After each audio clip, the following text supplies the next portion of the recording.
Yesterday, the Washington Post reported a story about a new video posted on Israel's official Twitter account, which purports to show Hamas soldiers taking 5 Israeli female hostages while plotting their rape. The problem is, it's not true. The video was released by hostage families who released the video in an effort to get their loved ones home. But the official Israel account tweeted out the video with fake subtitles, rife with translation errors, which have the collective effect of sexualizing the female Israeli soldiers. In the original tweet, which is still up, the Israeli official Twitter account quotes a Hamas soldier as saying, "Here, these are the girls who can get pregnant." But the English subtitles added to the video have been exposed as fabrications by Arabic speakers. Nowhere in the video is there any discussion of pregnancy or the word pregnant at all. Rather, the man in the video says, "Here are the captured women." Both the New York Post, the Daily Mail, and the Washington Post all ran with this story, including the inaccurate translations.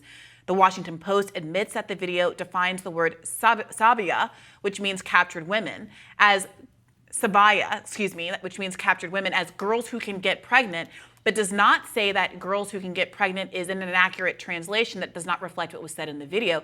Rather, the Post chooses to editorialize, saying that sabaya is an archaic term that can have sexual connotations.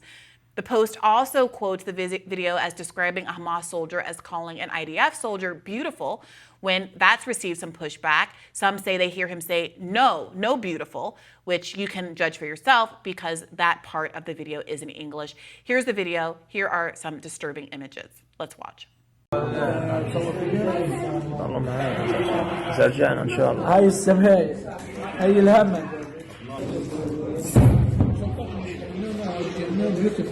Now here you can see the Daily Mail tweeting out the official Israeli account's misrepresentation. And here you can see the New York Post front page and a headline that includes the quote, "Here are the girls who can get pregnant, complete fabrication." Now, Reuters has had to debunk misinformation around the word sabia before. Back in November, a Reuters piece fact-checked a video that used that word and translated female prisoner as war as, quote, "This is for rape." Now, both mainstream and conservative outlets are running with this claim. So this has been just one example of a number of examples of stories that take a real-life video that has plenty objectionable in it and completely misconstrued it on several points. So for one, there's a video of IDF soldiers being taken hostage that's being framed as civilians, female civilians that have been taken hostage. Two, there's the fabrication, complete fabrication of this pregnancy narrative, like we're anticipating raping and impregnating these people. Notably, the broader New York Times story about mass rapes happening October 7th did not come to fruition. The the UN report follow-up, an investigation found no incidents that happened on October 7th of rape at all. So this does seem to be another effort to kind of breathe more life into that particular narrative, which is so confusing when there's plenty to complain about when you just want the hostages to be home. And I do wonder what the hostage families make of the choice to sexualize a video of their loved ones who they, for obvious reasons, want to get home and safely and in one piece, but may not have, there is no evidence that they have actually been victims of sexual assault. Yeah, I guess people can interpret this however they want. I see that there's dispute over what this term actually means. I obviously have no idea what it means. As you said, the Washington Post says that it is a term that can have sexual connotations and can refer to female prisoners of war for purposes of sexual slavery, but maybe that's not what they meant in the video. I could not care less. It is horrifying to watch anyone or young women being held prisoner by gunned terrorists who are clearly who said, I don't know whether they called them beautiful, they also called them cows for not speaking Arabic, unless that's a mistranslation.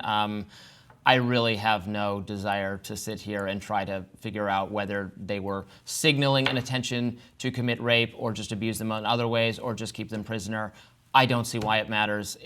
I find it utterly distasteful to be going over it over and over again, but The video, I think, speaks for itself and is horrifying, and I hope to God that they were not sexually violated and have been treated well as captives sometimes are, and as some of the captives have been, and I hope that's the case for them. They are soldiers, and it has seemed like there has been more of a permission given among Hamas to treat soldiers not as well, so I hope that that was not the case. Well, there's certainly rules of war about how you're supposed to treat soldiers, and to the extent that Hamas is not obeying those, they are being investigated. At least 3 Hamas officials have ICC warrants out against them too, as should be done. Rules of war should be respected. The question is why, in my view, the Israeli official Twitter account would want to fabricate a kind of weird, bizarre rape fantasy about some of their own soldiers being taken hostage out of the blue. I mean, what explanation do you think is credible for why an official Israeli state Twitter account would fabricate a quotation about wanting to get these women pregnant and then post that to the general public, to put English language, notably not Hebrew, but English language, apparently for an English language audience, subtitles on a video that had no relationship to what's being said on the film? They translated it as girls who can get No, pregnant. yeah, girls who can't get pregnant, yeah. Yes. What were you going to say? Yeah, go ahead. I thought you were going to go back to the Sabia word. Right. I'm going to focus on that. Well, that's how they're translating the word, which the Washington Post, what do you want me to say? I don't know what the word means. It's kind of like if we were talking about French and I refer to someone as mademoiselle as opposed to madame. And someone says, well, because she said mademoiselle, that implication is it's a younger woman who can get pregnant.